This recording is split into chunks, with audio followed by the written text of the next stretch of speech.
In Asia, it's already Wednesday, September 2nd, the 75th anniversary of the official end of the war in the Pacific.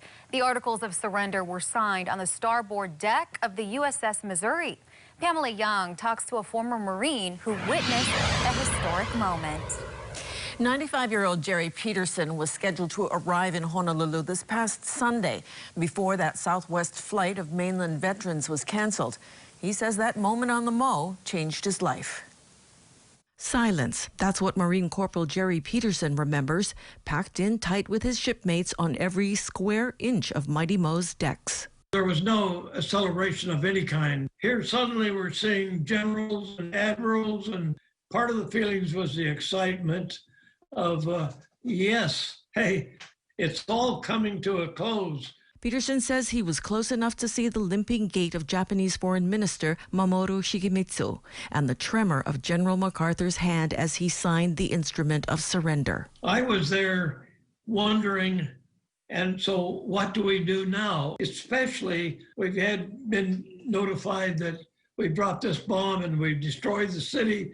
Many of the people were saying, hooray! Let's drop the bomb on Tokyo and kill 1 million of those Jap birds. And I thought, wait a minute.